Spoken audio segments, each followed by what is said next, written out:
Hello tout le monde, j'espère que vous allez bien. Je suis ravie de vous retrouver dans cette vidéo où je vais vous parler de la surjeteuse. Est-ce que coudre avec une surjeteuse et avoir une surjeteuse, c'est utile ou pas?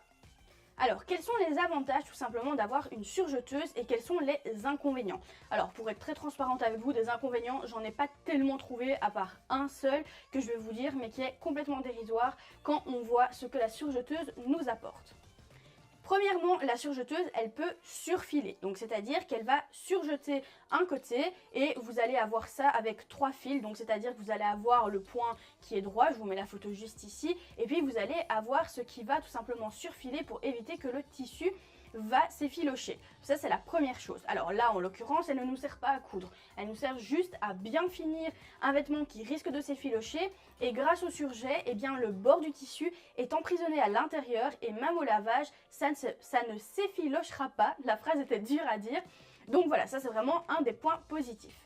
Je vais vous mettre à chaque fois en vis-à-vis de toute façon le surfil et la surjeteuse et le surfil et la machine à coudre. Vous allez voir les différences, vous allez également voir que c'est pas vraiment pareil, hein, on s'entend.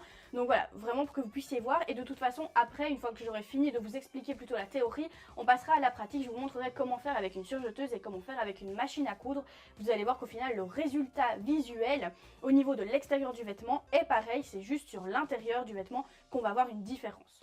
Un autre point positif, c'est également qu'on va pouvoir surfiler et coudre en même temps avec la surjeteuse. Alors attention, on ne peut pas tout coudre avec la surjeteuse, c'est-à-dire que si on veut faire un ourlet double par exemple, donc c'est-à-dire qu'on le plie une fois et puis qu'on le replie, on ne saura pas le faire. La simple et bonne raison en fait, c'est que si vous faites ça avec une surjeteuse, vous allez avoir le surfil qui va se créer sur votre ourlet et dans ce cas-là, ce n'est pas possible de le faire à la surjeteuse, il vous faudra d'office une machine à coudre. Il y a une autre machine qui s'appelle la recouvreuse qui elle pourra le faire, mais c'est pas du tout dans le cadre de cette vidéo, je vous en parlerai peut-être plus tard dans les prochaines vidéos, mais en l'occurrence avec une surjeteuse c'est pas possible. La seule finition d'ourlet qu'on peut faire avec une surjeteuse, c'est comme pour les suites, donc c'est-à-dire avec un bore-côte. On va devoir plier endroit contre endroit, surjeter, piquer en même temps. Là on va utiliser 4 fils et quand on sera sur l'endroit, et bien à ce moment-là, l'ourlet sera fini et ce sera également propre sur l'intérieur. Donc oui, je vous parlais il y a 2 secondes de 4 fils, c'est simple, c'est-à-dire que vous allez avoir le fil de gauche. Souvent, c'est la molette bleue sur votre surjeteuse quand vous l'avez face à vous. C'est celle le plus à gauche possible quand vous avez la surjeteuse face à vous, hein, bien sûr.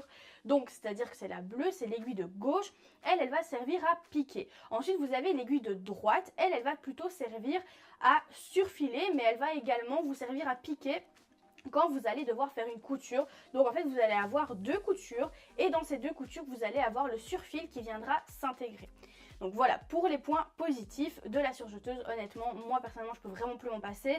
Et pour toutes les personnes qui sont dans le cours Enjoy Couture, d'ailleurs si vous n'y êtes pas encore, n'hésitez pas à aller voir, je vous mettrai les liens dans la description. Et bien les personnes me disent à chaque fois, il y en a qui commencent la formation sans la surjeteuse.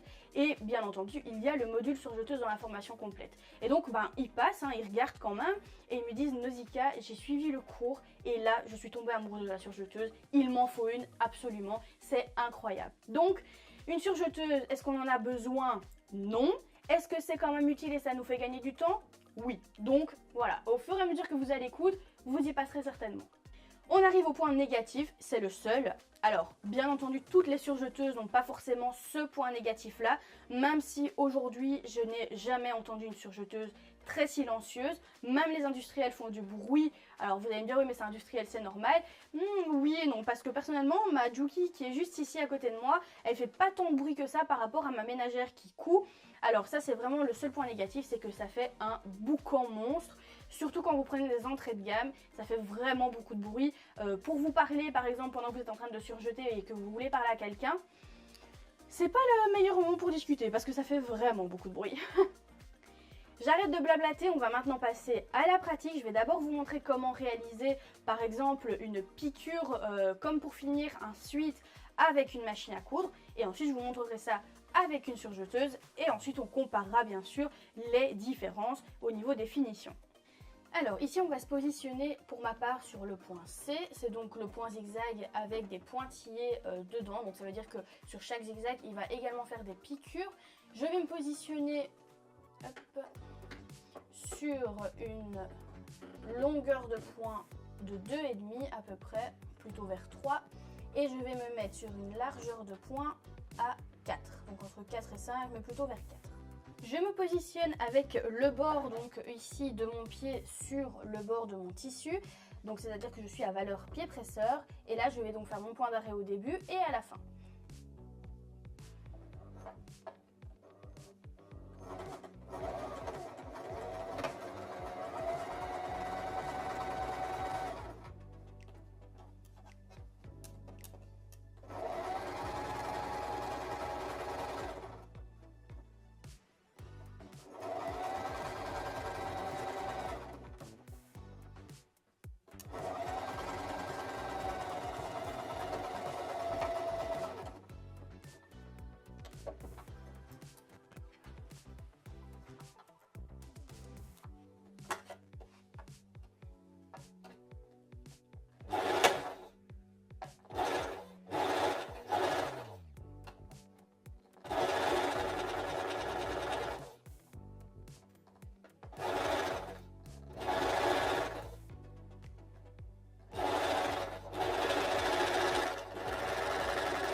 Nous voilà donc avec les deux résultats, donc je vais me rapprocher pour que vous puissiez voir le résultat de plus près.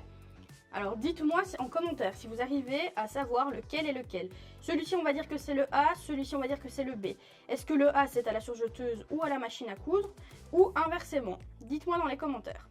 Alors bien sûr, pour me dire dans les commentaires, mettez-le maintenant et après vous regardez la suite de la vidéo pour que je vous montre. Alors donc le B c'était le plus petit, le A c'était le plus grand, on est bien d'accord? Le A est celui à la surjeteuse, donc voici sur l'envers à quoi ça ressemble.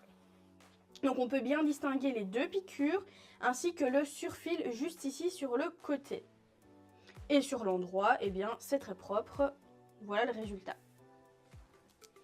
Ensuite le B, donc c'était le plus petit qui est donc celui à la machine à coudre, donc voilà sur l'endroit. C'est également propre, donc là c'est un petit peu d'eau parce que mon frère a acheté un petit peu d'eau mais c'est pas très grave. Et voilà sur l'envers. Alors c'est relativement propre aussi, mais vous pouvez constater que ça n'a pas été coupé vu qu'il n'y a pas de surjeteuse. Sur la machine à coudre on n'a pas de couteau, donc fatalement ça ne peut pas être coupé. Voilà pour les deux résultats. Alors au niveau de la rapidité, eh bien c'est exactement pareil. Il faut juste faire un petit point d'arrêt au début et à la fin de chaque couture avec la machine à coudre. Pas nécessaire avec la surjeteuse parce que souvent quand on surjette, on prend d'autres surjets dans différents surjets et donc fatalement ça couvre le surjet précédent et donc pas besoin de faire de point d'arrêt. Donc voilà les deux, dites-moi dans les commentaires ce que vous préférez, si vous préférez à la surjeteuse ou si vous préférez à la machine à coudre. Mais comme vous avez pu le constater et en conclusion, une surjeteuse n'est pas forcément obligatoire, mais cela peut être utile pour avoir des finitions, on va dire, plus jolies et plus soigneuses, moins grossières. Voilà, on va dire ça comme ça, même si comme vous avez pu le constater également, la machine à coudre fait très bien le travail. Voilà, j'espère que ce genre de vidéo vous a plu. N'hésitez pas à laisser un pouce vers le haut si c'est le cas. Ça aide la chaîne YouTube à grandir tout simplement et ça nous permet également de voir quel genre de vidéo vous plaît aussi. Pour toutes les personnes qui ne sont pas encore abonnées à la chaîne, surtout n'hésitez pas à le faire, c'est totalement gratuit. Il vous suffit juste de cliquer sur le bouton s'abonner et de cliquer également sur la petite cloche, comme ça vous serez tenu au courant de toutes les vidéos qui sortent chaque semaine. Je vous fais plein de gros bisous et nous on se retrouve la semaine prochaine. Bisous bisous.